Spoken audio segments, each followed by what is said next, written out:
Hi everybody, it's Barry here again from Turning the Page, and today's topic is about trust. And you know, trust can get so easily broken, but we can build a new trust by cognitively reassessing our situations. And it takes time and effort, but it's actually worth it. I remember a situation, there was a rebuilding that needed to happen. It was actually a rebuilding of trust in themselves and with others. But trust can also get broken in so many different ways. Um, in our relationships, in our career, in our health, and even with our government, trust can really get quite shattered. I once sat with a man who, in his late 40s, discovered that he had manic episodes and manic depressive episodes. Up till then in his life, everything seemed fine. His wife told me that he had had a few times in his life where he was acting a bit weird and a bit strange, but for the most part, his life was kind of normal. And then all of a sudden, his illness took control, and he started erratically, acting quite erratically, and he was admitted into the psych ward and began the journey into an awareness of his broken self. But with medication, support, and guidance, he returned to his family and started to rebuild his life. But there was a deep loss of trust in himself, his world, and in his God. And as he talked with me, there was a need to rebuild trust in himself. The beliefs he had had about himself, life, and God were just lying in the rubble. And trust questions like gnawed at his soul. Do I trust my thinking? Where was God? What do I believe now? Who do I trust? And shame and guilt just pounded on his soul. What a fool was spoken out more than once in our conversations. You see, when you're in a hole, it's so easy to drown in the dirt you're digging in. And the Bible is actually full of stories where trust has been broken. Normal people, normal lives, all recorded down for us. I think of Joseph and his relationship with his brothers, how um, they were his brothers, yet they threw him in a well and sold him off to slavery.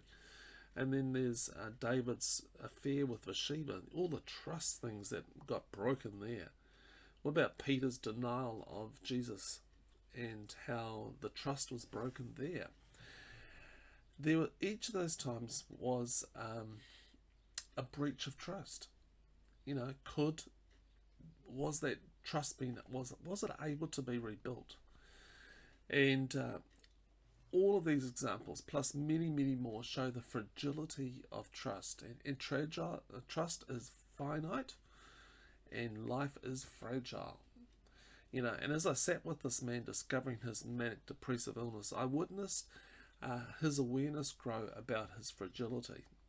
That given the right amount of stress, lack of sleep, and with a body that was vulnerable in its own particular way, then fragility would crack and he would become unwell and unstable. And he was becoming aware of his weakness. Before the breakdown, he would have given like a theoretical assent to weakness. But now he was actually truly knowing and embracing it at the heart level. He could have talked about a physical weakness on a theological level. But now he was searching for God amongst the rubble of his own torn down city. There is a fragility in life, and we can't control, and is open to breaches of trust. Rebuilding trust, I have found, requires a brick by brick work of cognitively assessing that which we are trusting in.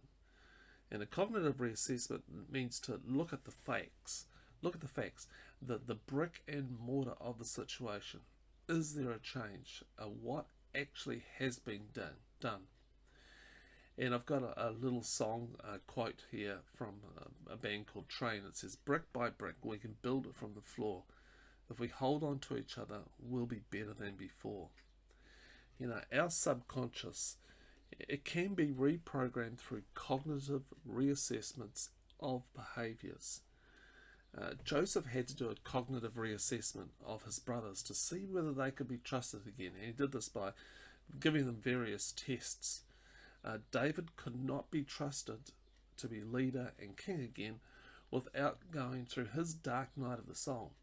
The behaviours of repentance and sorrow in David's life marked a huge life change. And Jesus could once again trust Peter when he saw the brokenness of Peter's heart. And he had to tell Peter 3 times of his trust in him. So how do we build a new trust in ourselves or others?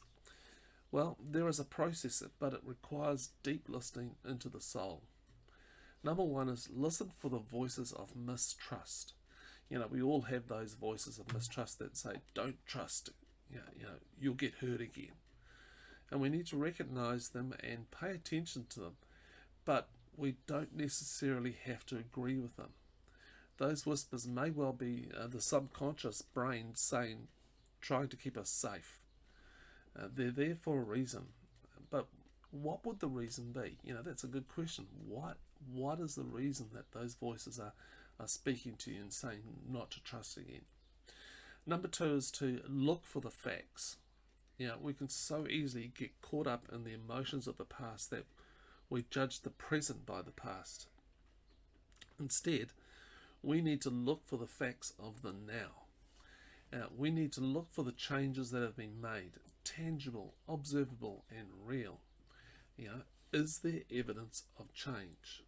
Is there evidence of change?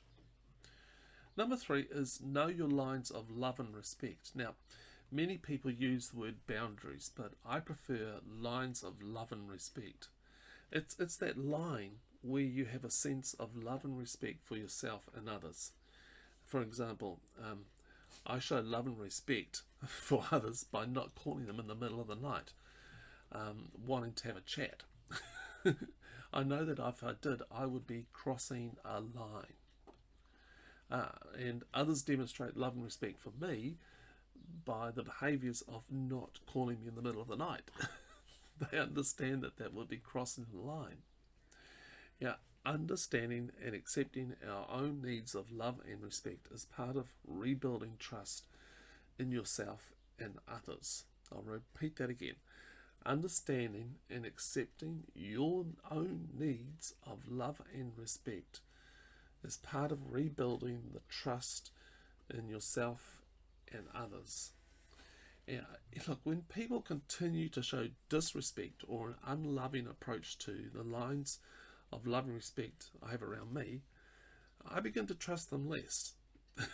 If someone keeps ringing me in the middle of the night showing no respect for my needs of sleep and rest, then the line becomes a fence, then a wall with barbed wires, then a wall with machine gun and guard dogs.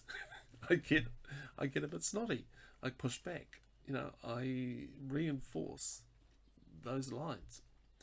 Sometimes you have to tell people your lines of love and respect. They just don't have the social norms of what is appropriate and what's not. And at times you have to repeatedly tell them and then follow up any breaches with natural consequences. Because you've repeatedly done this, I can't trust you. This is the consequence. You're not going to phone me. I'm not going to answer your calls. Look, trust builds when everyone agrees on the lines of love and respect. And when people keep crossing the line, and you have to enforce some consequences, remember that you are not rejecting them. You're rejecting their behaviour. That's so crucial. You're not rejecting them. You're rejecting those behaviours. Look, how can you walk as one with someone unless there is a level of trust? And Amos 3:3 says, can two walk together unless they are agreed? I think that's really important. Number 4 is rehearse the truth. What is the truth that you are thinking out of? Look, we often need to tell ourselves new truths that rebuild a sense of trust in ourselves and others. Here's some. That was then, this is now. I'm no longer the same person I was then. The past does not define who I am. I choose to live in the present. I am not the mistakes I've made. I have changed. I've grown. I'm no longer doing those same things I did back then. I now have guardrails in place. I now understand early warning signs. I have lines of love and respect in my relationships. I don't have to walk with someone I'm not in agreement with. Look, trust, as I said earlier, can get broken so easily, but we can build new trust by cognitively reassessing the situations we are in. It takes time and effort, but it is worth it. Here's some quotes for you to consider. From Dave Riddell. I didn't reject you. I rejected your behaviour. Change your behaviour before we can walk together again. And Dave Riddell says, just because you forgive someone does not mean you must trust them. That has to be earned back. And Dave Riddell, it's how can I reassess you until you demonstrate your changed mind? Until then, I must keep you trapped in your past. For restitution must come before restoration of trust. John Townsend, Dr. Cloud, Henry Cloud. God is no stranger to the process of repairing damaged relationships. His trust has been broken many times by those he loves. And Anne Lamont says that you get your confidence and intuition back by trusting yourself and by being militantly on your own side. Wow, by being militantly on your own side. That's strong. Rebuilding shattered trust necessitates reliable actions over time. Stephanie Carnes. Talks easy, works hard. Constant, trustworthy behaviour over time equals trust. Notice the word consistent is emphasized. Consistency is the key to the process. This becomes an even greater challenge because addiction is a disorder that is characterized by relapse. Stephanie Carnes. And the final one is we forgive, but we base our trust on the trustworthiness of the other person. Timothy Jennings. Here's some questions for you to answer. Are you still held back by voices saying not to trust? Why are those thoughts there? Number 2, what are your lines of love and respect? And number 3, what truths do you need to feed your brain with to rebuild trust? Are you militantly on your own side? Hey, I really just hope that this was helpful, and I'd love to hear from you. Email me at barry@turningthepage.co.nz, or send me an email. Love to hear from you, your comments about building trust. I really love to hear from my readers and listeners, and I respond to everything that people write to me. And if you'd really like to support Turning the Page, that'd be fantastic. You can come over to turningthepage.co.nz/support and find various ways you can help me continue to produce content like this and help lots and lots of people. So vital that I have a good team of supporters.